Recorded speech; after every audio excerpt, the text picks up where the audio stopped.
Hello friends, welcome to ethics lecture series. और आज हम दो टॉपिक पढ़ेंगे। हमारा पहला टॉपिक है प्रॉबिटी इन गवर्नेंस और हमारा दूसरा टॉपिक रहेगा कंसेप्ट ऑफ पब्लिक सर्विस। तो अपने पहले टॉपिक के साथ शुरुआत करते हैं, प्रॉबिटी इन गवर्नेंस। तो देखते हैं प्रॉबिटी की डेफिनेशन क्या है। प्रॉबिटी का मतलब होता है प्रोसीजरल इंटीग्रिटी, है ना। एनसीआरडब्ल्यूसी ने ये प्रॉबिटी की डेफिनेशन दी है। एनसीआरडब्ल्यूसी का मतलब है national commission for review of working of constitution. ये 2000 में बना था अटल बिहारी वाजपेयी जी की सरकार में, है ना, एनसीआरडब्ल्यूसी। तो इसने प्रॉबिटी की डेफिनेशन दी है, प्रॉबिटी एज प्रोसीजरल इंटीग्रिटी। इसका मतलब है strict adherence to ethical standards and established procedures in public administration.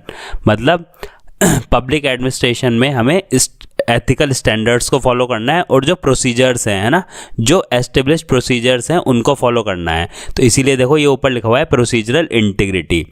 It emphasises transparency, accountability and fairness in decision making to prevent corruption and build public trust in governance. मतलब इसकी ज़रूरत क्यों है probity की? Probity की ज़रूरत है corruption को प्रिवेंट करने के लिए और पब्लिक का एक ट्रस्ट बिल्डअप करने के लिए गवर्नेंस के ऊपर, है ना। और ये क्या क्या एम्फेसाइज करता है? ये एम्फेसाइज करता है वैल्यूज़ जैसे कि ट्रांसपेरेंसी हो गई, अकाउंटेबिलिटी हो गई, फेयरनेस इन डिसीजन मेकिंग। ठीक है। तो नोलान कमेटी, इसके बारे में पहले पढ़ा है हमने। इन्होंने 7 प्रिंसिपल्स दिए हैं फॉर प्रमोटिंग प्रॉबिटी, है ना। 7 प्रिंसिपल्स दिए हैं फॉर प्रमोटिंग प्रॉबिटी। अब एनसीआरडब्ल्यूसी बोलता है प्रॉबिटी को एज प्रोसीजरल इंटीग्रिटी, है ना। तो ये इंडिया में जो सिविल सर्वेंट्स हैं ये किस तरीके से प्रोसीजर्स फॉलो करेंगे, इनके लिए जो कंडक्ट रूल्स बने हैं वो है सीसीएस कंडक्ट रूल्स 1964, है ना। CCS conduct rules 1964।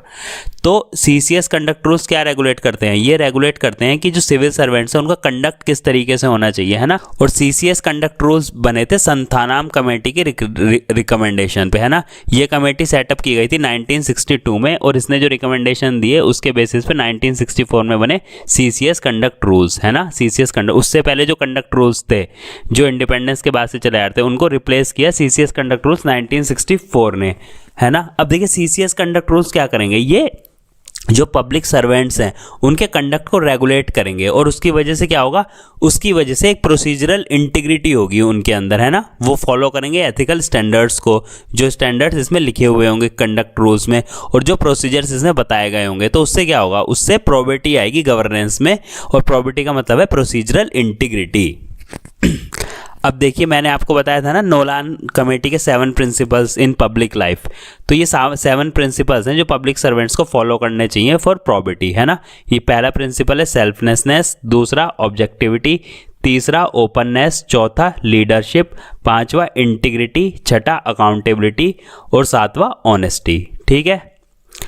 अब देखिए कुछ एग्जाम्पल्स देखते हैं प्रॉबिटी के। तो कुछ ऑर्गेनाइजेशंस हैं जो जानी जाती हैं प्रॉबिटी के लिए। ये कुछ ऑर्गेनाइजेशंस कौन कौन सी हैं? यूपीएससी है ना, मेरिट बेस्ड सिलेक्शंस करती है ये सिविल सर्विसेज के लिए।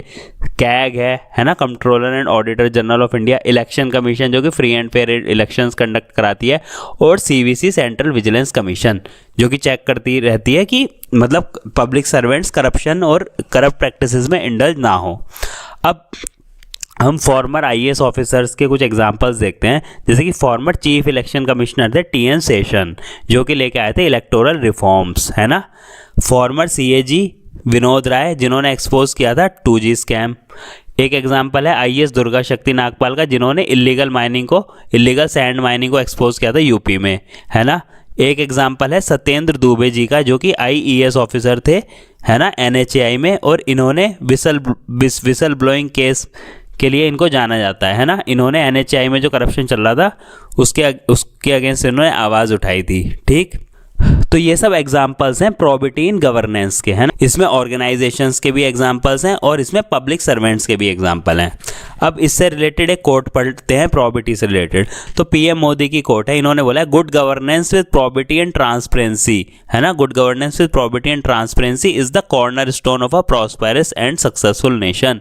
मतलब अगर किसी नेशन को प्रॉस्पेरस और सक्सेसफुल होना है तो उसकी जो गवर्नेंस है ना, गुड गवर्नेंस होनी चाहिए विद प्रॉबिटी एंड ट्रांसपेरेंसी। अब हम अपना अगला टॉपिक पढ़ेंगे कंसेप्ट ऑफ पब्लिक सर्विस। तो पब्लिक सर्विस क्या होता है? पब्लिक सर्विस मतलब providing quality of service to all in impartial manner as state is based on social contract. मतलब स्टेट जो है वो क्वालिटी ऑफ सर्विस देगा हर सिटीजन को, है ना, इन एन इम्पार्शियल मैनर। और क्यों देगा? Because state is based on social contract. अब सोशल कॉन्ट्रैक्ट क्या होता है? सोशल कॉन्ट्रैक्ट का मतलब है जब सिटीजन्स जो होते हैं ना, किसी मतलब बहुत सारे लोग हैं वो आपस में कॉन्ट्रैक्ट साइन करते हैं, है ना। जैसे इंडिया का केस देख लीजिए, उसमें कॉन्ट्रैक्ट क्या है? उसमें कॉन्ट्रैक्ट है इंडिया का कॉन्स्टिट्यूशन, है ना। तो उसमें क्या करते हैं? सोशल कॉन्ट्रैक्ट जो उनका एग्रीमेंट होता है, तो उसमें स्टेट की कुछ रेस्पॉन्सिबिलिटीज होती हैं, है ना। सिटीजन्स अपने कुछ राइट्स होते हैं, सिटीजन्स के राइट्स होते हैं, और स्टेट की रेस्पॉन्सिबिलिटी होती है सिटीजन्स के राइट को प्रोटेक्ट करना और उनको क्वालिटी सर्विस डिलीवर करना। जैसे कि इंडिया के केस में देखिए जो पार्ट 4 है ना, पार्ट 4 डीपीएसपी, पार्ट 4 डीपीएसपी उस वो क्या बोलता है ना, वो बोलता है India is a welfare state. तो पार्ट 4 डीपीएसपी बोलता है कि India is a welfare state, है ना।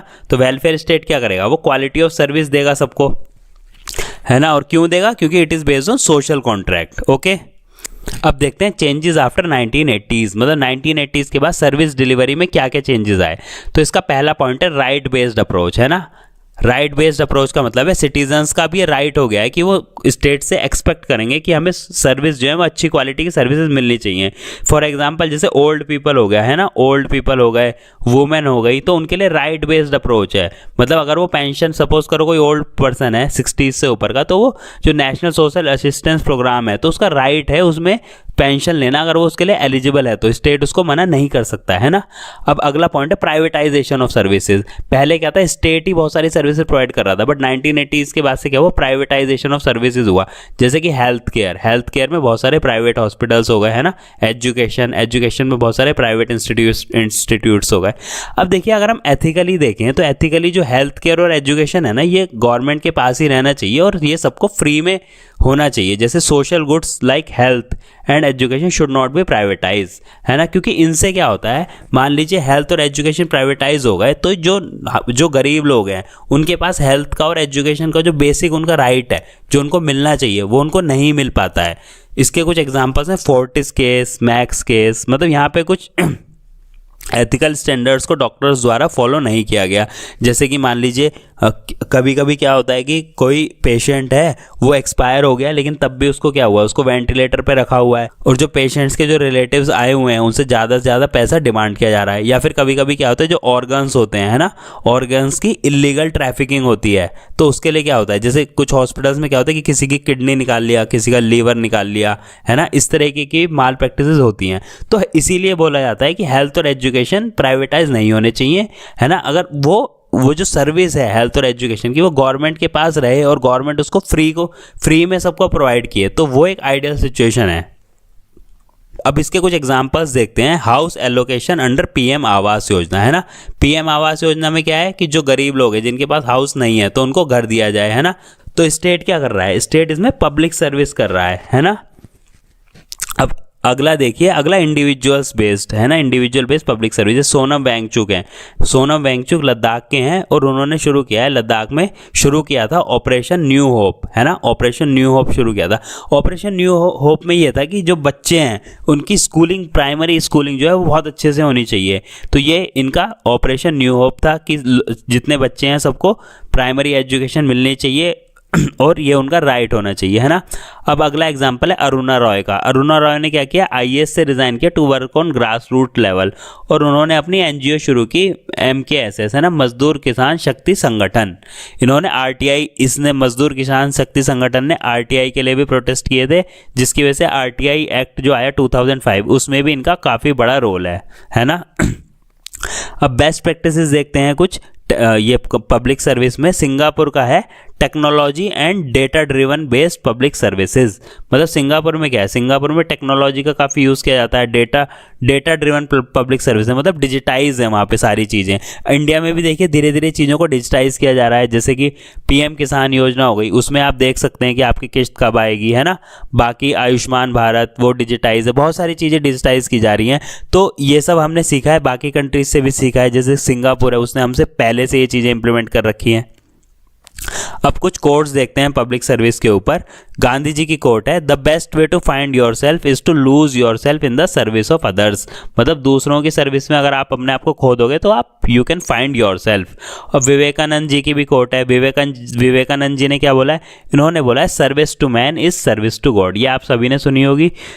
तो इसी के साथ ये वीडियो खत्म होता है। Thank you guys. अगर आपको कोई डाउट है तो मेरे टेलीग्राम ग्रुप पे पूछ सकते हैं मुझसे क्वेश्चन, और अगर आपको इससे रिलेटेड नोट्स चाहिए तो मेरा टेलीग्राम चैनल जो कि डिस्क्रिप्शन में जिसकी लिंक दी हुई है आप उसको ज्वाइन कर सकते हैं।